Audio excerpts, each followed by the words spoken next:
3강, 우리 촬영 파트로 넘어왔는데요. 3-1 촬영 전에 알아두면 좋을 영상 상식에 대해서 배워보도록 하겠습니다. 이번 파트는 3강 촬영 파트로 넘어왔는데요. 3강 촬영 파트에는 스마트폰 촬영 전에 알아두면 좋을 영상 상식, 촬영에 도움이 되는 샷 사이즈와 앵글 각도, 또한 스마트폰 이용해서 해상도 설정과 기본적으로 카메라를 설정하는 것까지 배워보도록 하겠습니다. 가장 먼저 3-1 촬영 전 알아두면 좋을 영상 상식에 대해서 배워보겠습니다. 해상도, 화면 비율, 프레임. 어디서 많이 들어본 용어죠? 자, 우리 첫 번째 해상도부터 들어가도록 할 텐데요. 유튜브를 보거나 혹은 TV를 볼 때 1080p, 720p, 4K 이런 P나 K 등 알파벳을 들어본 적이 있을 거예요. 4K가 좋다는데 4K가 뭔가요? 질문을 하시는 분들도 많은데요. 일단 해상도는 이 P라고 되어 있는 건 픽셀의 약자로요. 해상도는 픽셀의 수로 사진이 선명하게 보이냐 혹은 깨지게 보이냐에 화질과 관련이 되어져 있습니다. 이미지를 구성하는 것을 가장 작은 단위가 픽셀인데요. 그래서 1080p라고 되어 있는 건 1920, 1080, 1920에 1080이 각각마다 픽셀로 이루어져 있는 거예요. 그러니까 1080p라고 해서 간혹 1080개의 픽셀로 이루어져 있다라고 생각하시는 분들이 계시는데 그것이 아닙니다. 1080p, 720p라고 되어 있는 거는 우리가 가로, 길이, 세로, 높이라고 되어져 있죠. 요 짧은 게 뭐예요? 세로 높이겠죠? 세로 높이의 개수가 1080개라는 거예요. 그러니까 1920개, 1080개 곱하면 거의 수만 개의 픽셀로 이미지를 구성되어 있다고 보시면 됩니다. 픽셀의 숫자가 크면 클수록 해상도를 이루는 픽셀의 숫자가 많기 때문에 화질이 좋다, 선명하게 보인다 라고 표현을 하는 거고요. 픽셀의 숫자가 작으면 작을수록, 즉 해상도가 낮으면 낮을수록 우리는 깨지게 보이네? 화질이 안 좋네? 라고 얘기를 하는 겁니다. 그래서 여러분들이 핸드폰 설정을 할 때도 우리가 해상도 설정을 먼저 잡고 들어가야 합니다. 두 번째, 화면 비율인데요.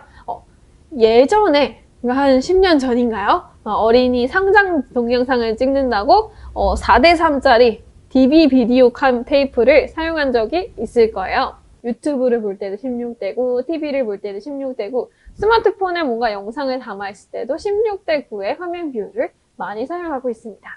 자, 여기 사진 보시면은 지금 고양이가 이렇게 3마리가 있죠? 근데 지금 어때요? 첫 번째는 조금 더 가로, 길이가 넓고, 그리고 두 번째는 점점 좁아지죠.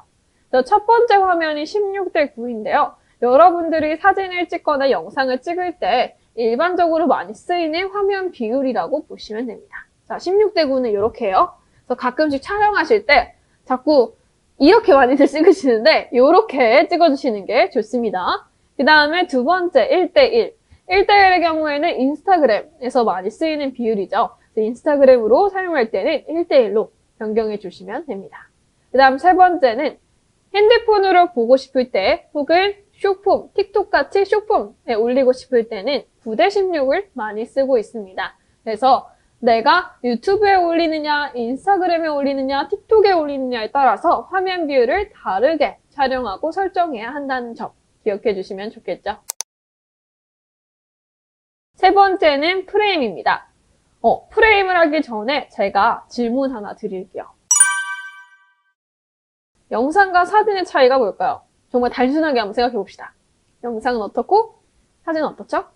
우리가 어떨 때 영상을 찍고 어떨 때 사진을 찍는지에 대해서 생각하시면 좋아요. 사진 찍을 때 친구한테 야 찍는다 하면 친구들 어떻게 해요? 이렇게 해서 멈춰있죠. 영상 찍을 때 이렇게 멈춰있는 친구가 있나요? 영상을 찍을 때는 막 움직이죠. 그렇죠? 바로 차이가 움직임인데요. 사진은 멈춰있고요. 영상은 흘러가요. 그러면 영상은 어떻게 움직일 수 있을까요? 우리는 지금까지 영상을 보면서 그 영상 재미있다, 재미없다를 생각했지 이 영상은 어떻게 움직이는가에 대해서는 생각해 본 적이 별로 없으실 거예요.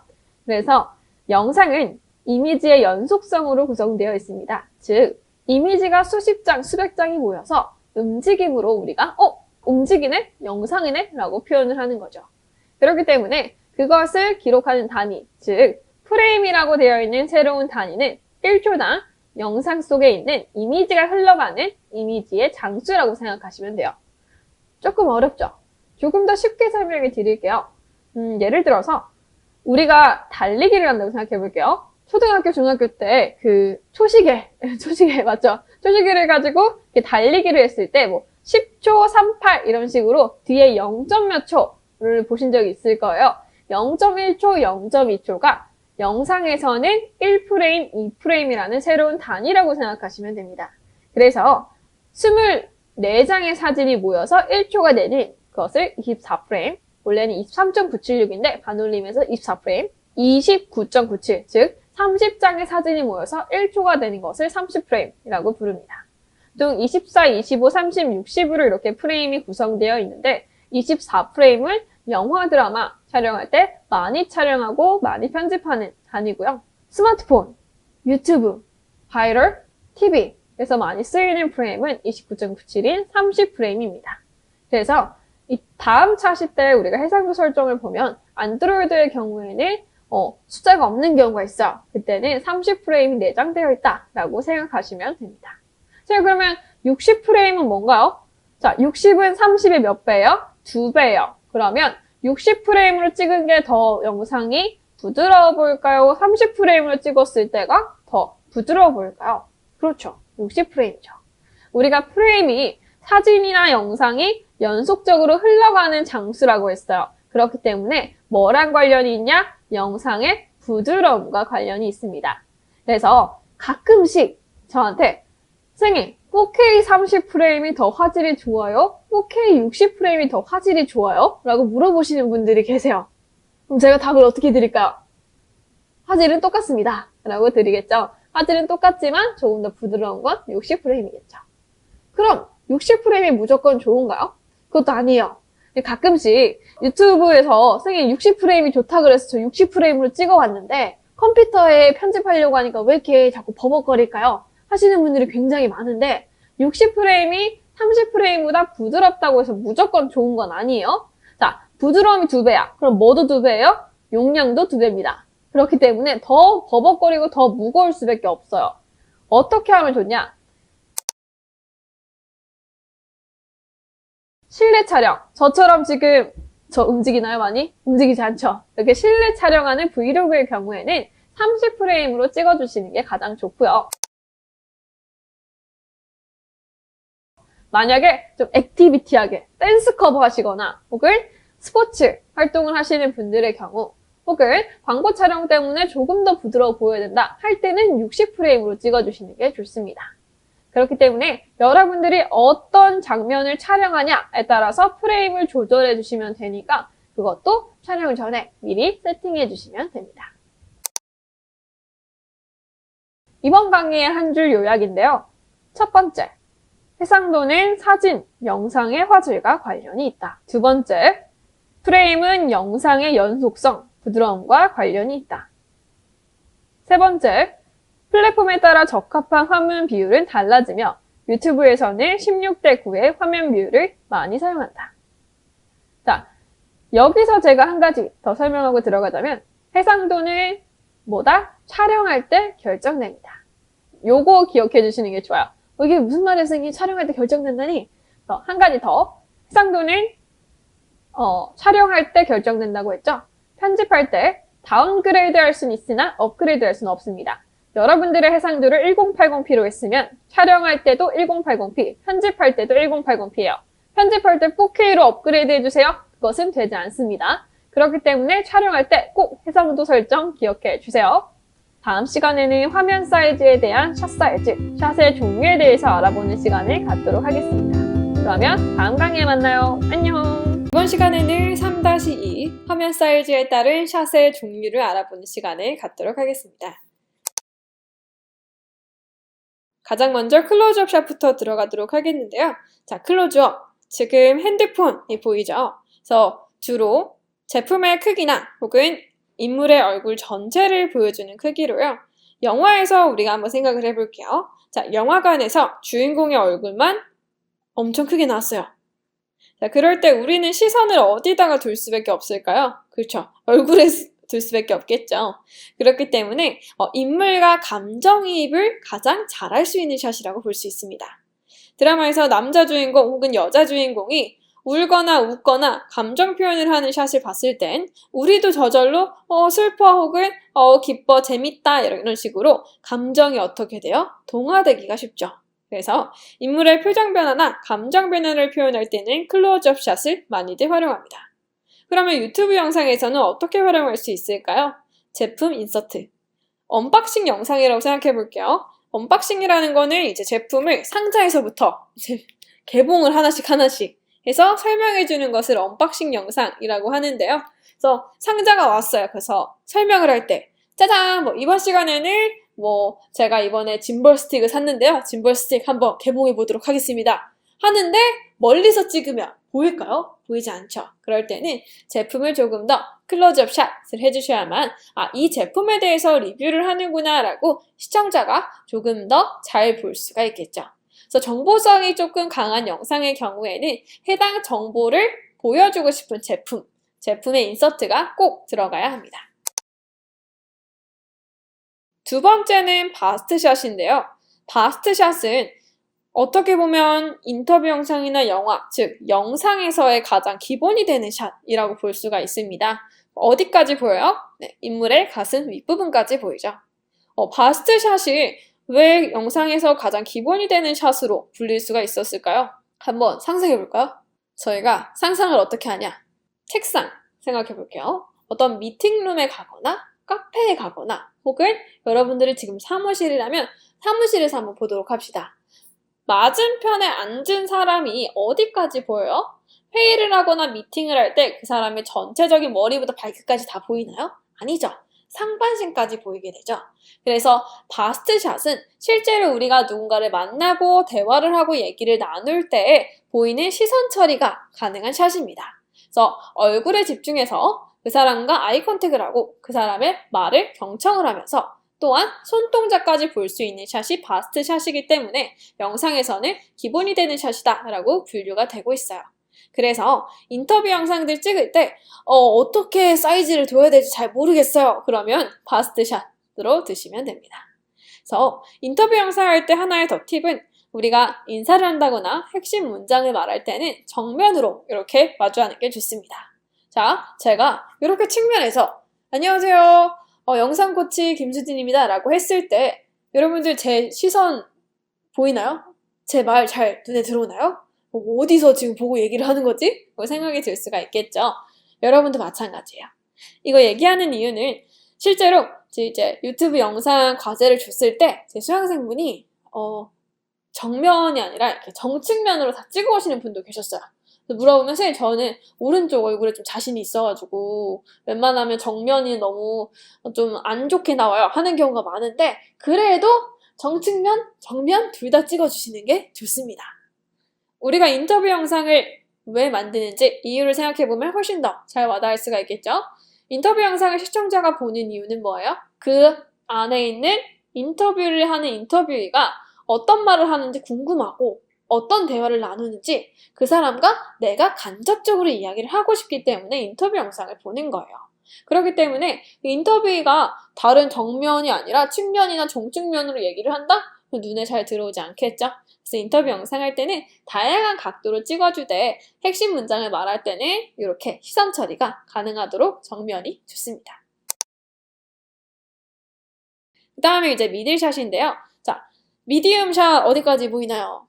네, 허리까지 보이죠? 그래서 허리 혹은 무릎에 약간 중간까지도 보여주는 샷인데요.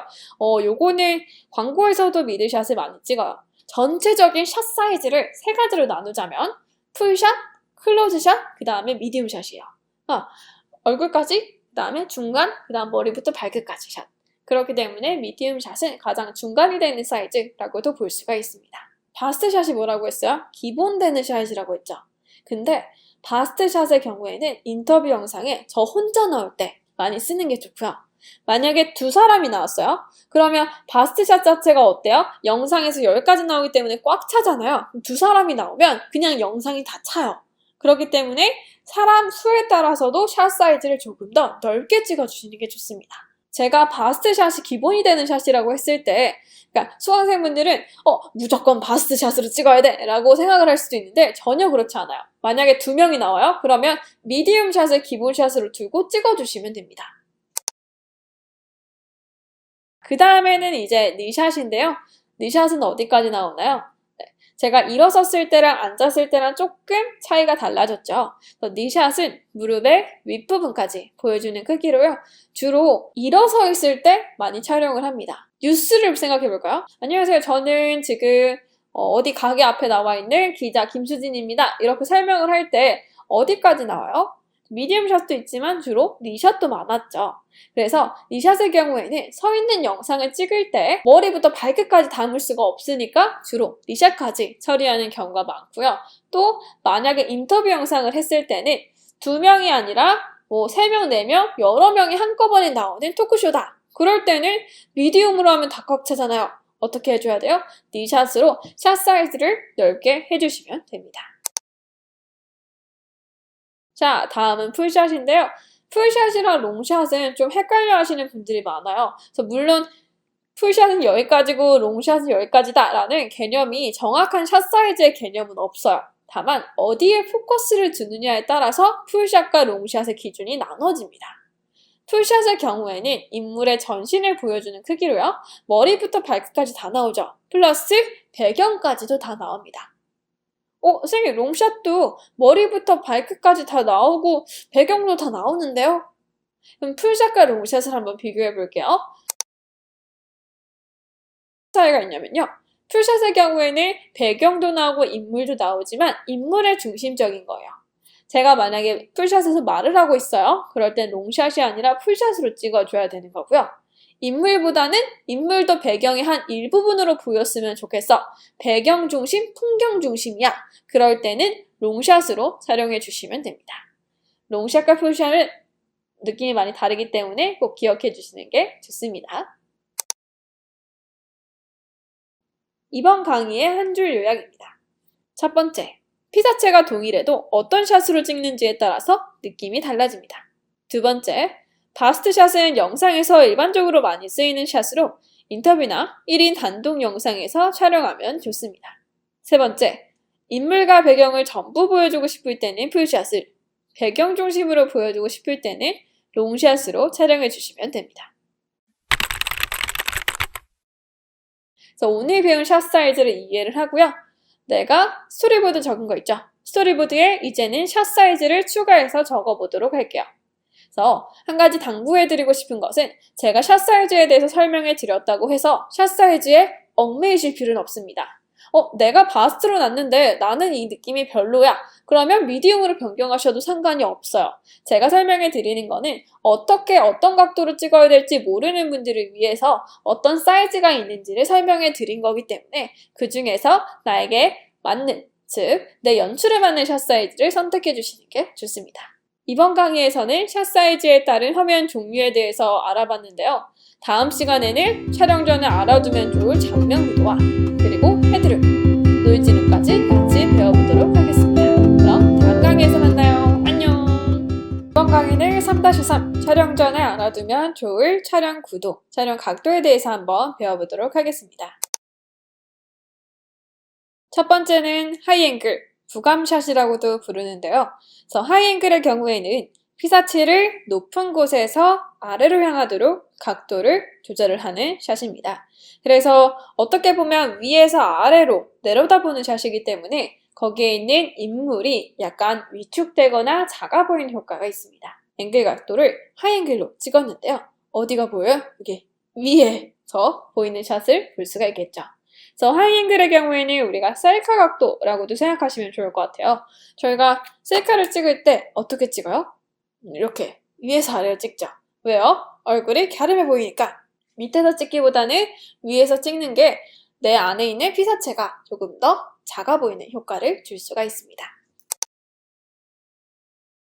두 번째는 스탠다드 앵글인데요. 스탠다드 앵글은 아이 레벨이라고도 해요. 자, 아이 레벨이라는 게 무슨 말이냐면 눈과 눈이 서로 마주보는 레벨인 거예요. 그래서 스탠다드 앵글을 가장 기본 앵글로 두는데 기본 앵글로 두는 이유는 이것도 뭐다? 영상을 보는 시청자를 배려한 거예요. 시청자가 영상을 보면서 영상 속에 있는 피사체와 눈이 마주보는 느낌을 주게 하기 위해서 스탠다드 앵글을 기본 각도로 쓰고 있습니다. 세 번째는 로우 앵글, 양각샷인데요. 요거는 하이 앵글과 반대예요. 피사체를 아래에서 이렇게 올려다보는 각도입니다. 자, 이렇게 올려다보면 저희 얼굴은 어떻게 돼요? 저 얼굴이 약간 이렇게 턱살 보이고 약간 넓대대하게 보이잖아요. 그래서 안에 있는 피사체가 굉장히 웅장해 보이거나 엄청 커 보이는 느낌을 줄 수가 있어요. 인물샷보다는 주로 건물샷을 많이 활용을 하는데 높은 탑이나 약간 내부적으로 조금 더 위에 보여서 강조하고 싶을 때 이렇게 아래에서 위로 촬영을 하기도 합니다. 그래서 건물 내부나 청장을 강조할 수 있고 혹은 빌딩 건물을 아주 높게 보여주게 할 수가 있다. 이게 바로 뭐라고요? 로우 앵글입니다. 촬영할 때 종종 실수하는 샷에 대해서 설명을 드릴게요. 가장 먼저 헤드룸인데요. 헤드룸이라는 건 무엇이냐면 촬영을 할 때 여기 등장인물의 머리 윗부분과 화면 사이의 공간을 헤드룸이라고 해요. 사람이 있으면 이거를 4등분으로 해도 되고 9등분으로 하셔도 상관이 없어요. 자, 제가 4등분을 했죠? 그렇다고 했을 때 사람이 여기에 딱 맞게 있는 게 아니에요. 어디 있어야 돼요? 조금 더 위에 있어야 돼요. 그렇기 때문에 정상적인 헤드룸은 바로 이것이다. 선생님 근데 왜 이렇게 딱 맞게 가운데 있으면 안 되나요? 우리의 눈이 맞아야 돼요. 그렇기 때문에 우리는 어디를 시선을 처리하게 돼요? 실제로는 여기를 보게 돼요. 근데 여기랑 같은 사이즈라면 볼게요. 그럼 우리 어딜 보게 돼요? 우리는 머리를 보게 된다는 거죠. 자, 너무 적은 헤드룸의 경우에는 어디를 보게 되는 거예요? 우리는 여기 입모양이나 목을 보게 되는 거예요. 그럼 제대로 우리가 시선 처리나 의사소통을 할 수가 없겠죠.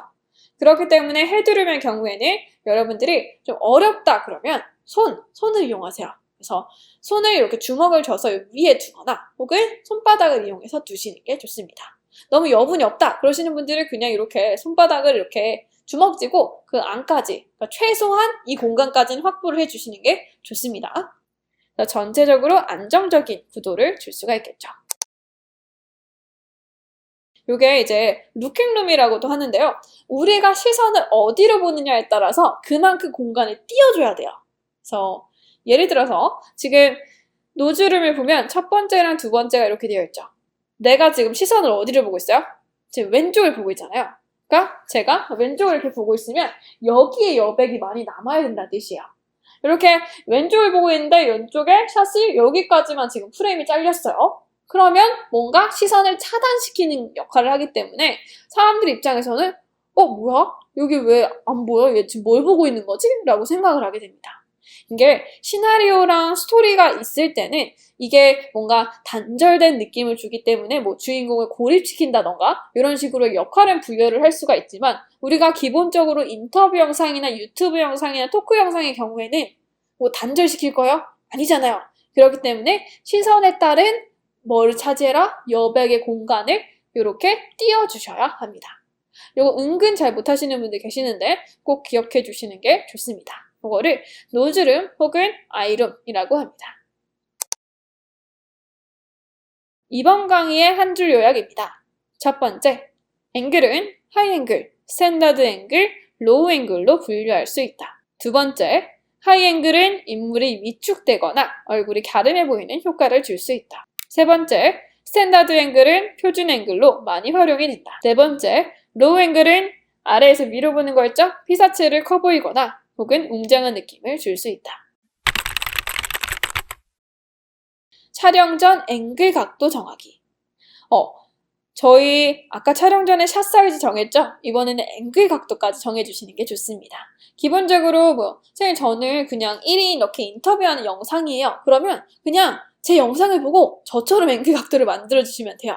혹은 선생님 저는 약간 스토리라인이 있어서 인턴의 순환이대라는 그런 영상을 만들 거예요. 그러면은 그 주인공을 어떻게 하면 돼요? 조금 더 재미있게 하이 앵글로 해서 약간 어버기는 느낌을 조금 더 줄 수가 있고 혹은 약간 악역으로 나오거나 혹은 권위적인 상사의 느낌을 주고 싶을 때는 어떻게 찍으면 돼요? 하이 앵글로 찍으면 안 되겠죠? 로우 앵글로 이렇게 찍어서 조금 더 스토리 흐름에 재미를 주실 수도 있겠죠. 이번 강의에서는 앵글 각도와 그리고 자주 실수하는 헤드룸, 노즈룸에 대해서 설명을 드렸는데요. 다음 강의에서는 직접 스마트폰 카메라의 해상도를 설정하고 기본 카메라를 촬영해보는 시간을 갖도록 하겠습니다. 그럼 다음 강의에서 만나요. 안녕! 이번 시간에는 3-4 초보자들도 쉽게 익히는 스마트폰 기본 카메라 시간인데요. 안드로이드와 아이폰 카메라를 이용해서 저희가 해상도를 설정하고 카메라에 들어가서 줌인, 줌아웃, 화면의 밝기, 그리고 녹화부터 해서 갤러리, 앨범에서 확인까지 기본적인 카메라 사용법에 대해서 알아보도록 하겠습니다. 스마트폰으로도 고퀄리티 촬영이 가능한가요? 네, 답은 예스겠죠. 그래서 이 강의를 들으시는 분들이 모두 다 가능합니다 라고 얘기를 할 수 있을 정도로 제가 기본 카메라 사용법에 대해서 알아보도록 할게요. 가장 먼저 뭐부터 해야 된다? 해상도 설정부터 해주셔야 합니다. 자, 안드로이드부터 들어가도록 할게요. 카메라의 어플에 들어갑니다. 설정의 경우에는 톱니바퀴 모양의 설정을 클릭하면 후면 동영상 크기, 전면 동영상 크기가 나오게 됩니다. 찾으셨나요? 그렇다면 후면 동영상 크기를 클릭할게요. 16:9, 전체 화면 1:1의 화면 비율을 할 수가 있고요. 또한 해상도를 클릭하게 되면 UHD, FHD, HD. 저희가 배웠던 화면 비율, 그리고 뭐도 있어요? 화면 해상도와 프레임까지 되어져 있죠. 만약에 내가 동영상 편집을 제작해야 해야 하는 컨텐츠는 UHD, 그렇지 않고 그냥 보거나 기록용이에요 그럴 때는 HD로 설정해 주시면 됩니다. 후면 동영상 크기와 동일하게 전면 동영상 크기도 화면 비율과 해상도를 선택할 수가 있습니다. 자, 다시 카메라 화면으로 돌아올게요. 더보기를 클릭하게 되면 동영상뿐만 아니라 프로, 파노라마, 음식, 야간, 슈퍼 슬로우 모션, 프로 동영상, 하이퍼랩스 등 다양한 모드로 촬영이 가능한데요. 여러분들이 원하는 모드를 선택을 해줄 수가 있겠죠. 동영상을 클릭하고 그 위를 보도록 합시다. 자, 플래시, 그 다음에 손 떨림 보정 방지. 그래서 저희가 안드로이드 카메라의 사이트에 들어가셔서 봤을 때 스테빌라이제이션 기능을 확인했었어요. 혹시 기억나시나요? 스테빌라이제이션 점수가 일단 막 90점, 95점 되었었죠.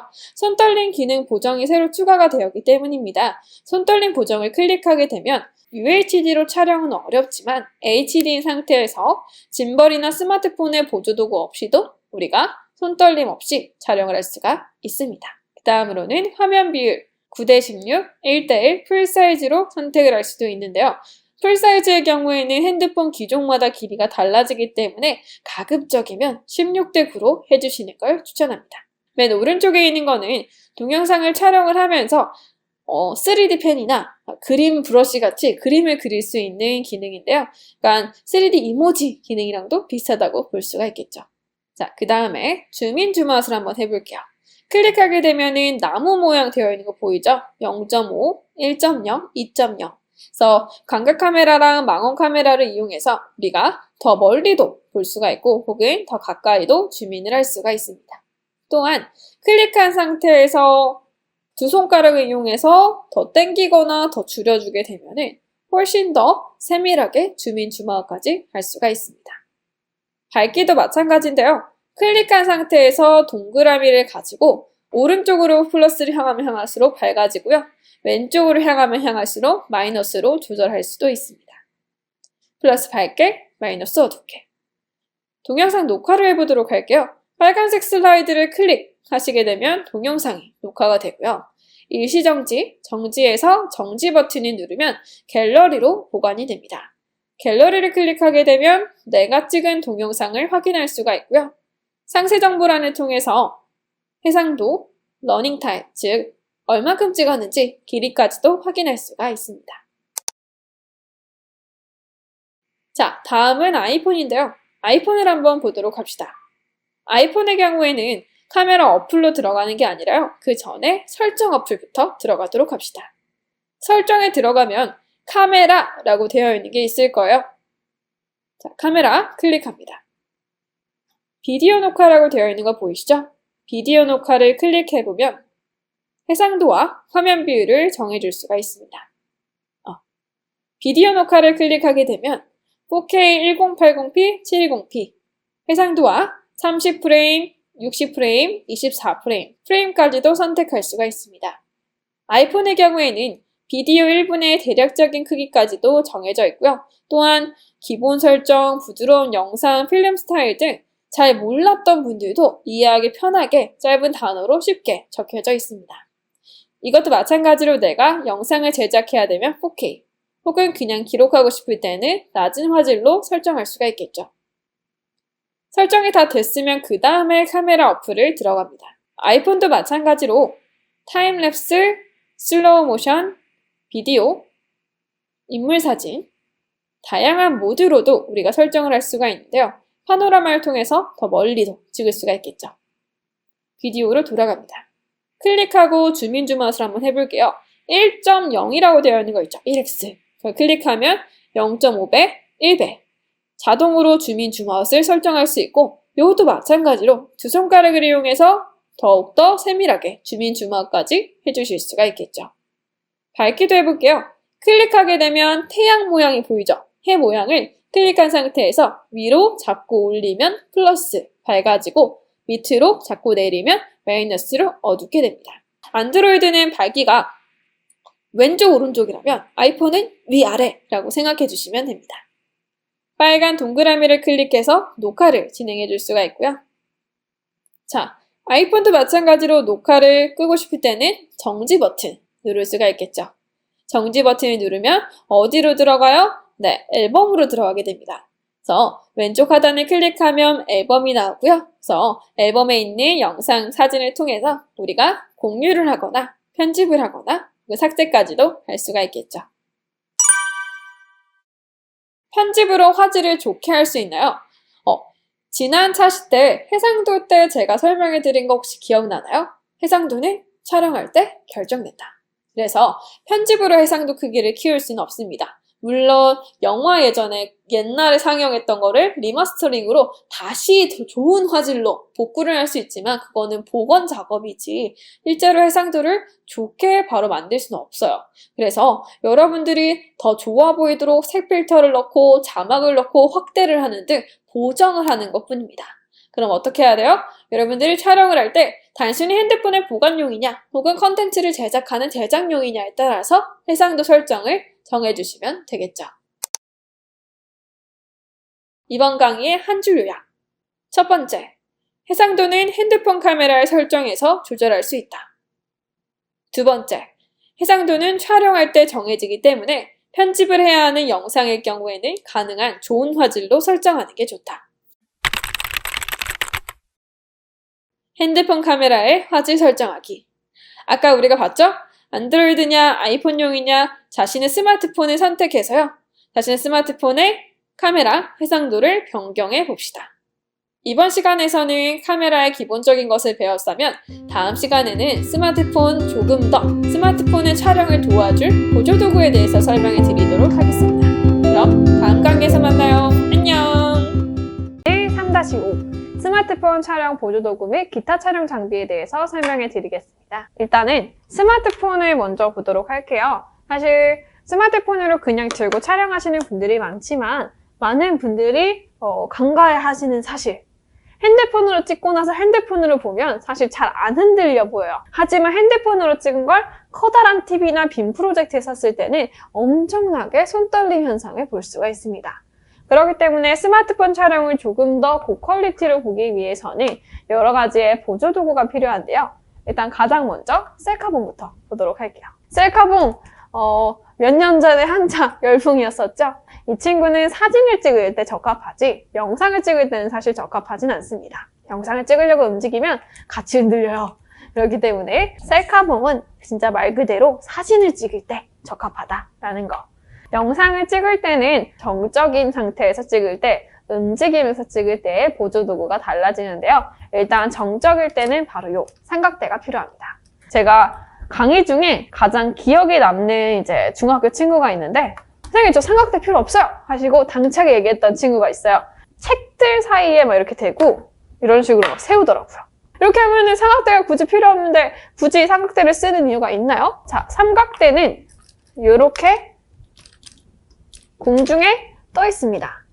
스마트폰에서 촬영을 할 때 녹음도 하게 되죠. 그래서 내 목소리가 전파가 될 때 이런 식으로 땅이나 어딘가에 닿아 있게 되면 바닥에 있는 진동이 우리가 움직일 때도 얘가 같이 흔들리기 때문에 이 진동이 소리가 같이 들어가게 됩니다. 스마트폰 삼각대나 혹은 다른 삼각대를 보게 되면 공중에 떠 있어요. 공중에 떠 있는 이유는 어딘가에 진동이나 잡음이 들어가지 않게 하기 위해서 이렇게 공중에 떠 있는 게 또 하나의 삼각대의 역할입니다.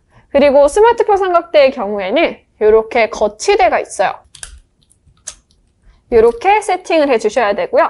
또한 거치대마다 조금 다른데 이거를 풀어주면 이렇게 세로로도 거치를 해주는 경우도 있어요. 그래서 가끔씩 세로 촬영을 해야 되는 분들은 이렇게 조여서 작업해 주시면 됩니다. 그럼 움직일 때는 어떻게 하면 될까요? 자, 움직일 때를 볼게요. 움직일 때는 바로 이 짐벌을 사용하시는 게 좋은데요. 짐벌은 셀카봉이랑 굉장히 비슷하죠. 근데 이제 어떤 차이가 있냐면 여기 움직이는 거치대에 충전하는 기능이 있어요. 설치를 해볼게요. 이렇게 하게 되면 움직이잖아요. 그래서 수평을 계속해서 잡아주고 있기 때문에 흔들림 없이도 그냥 들고 다니면서 자연스럽게 할 수가 있습니다. 고프로나 혹은 작은 초소형 카메라도 굉장히 많은데요. 소형 카메라 중에 하나가 바로 이겁니다.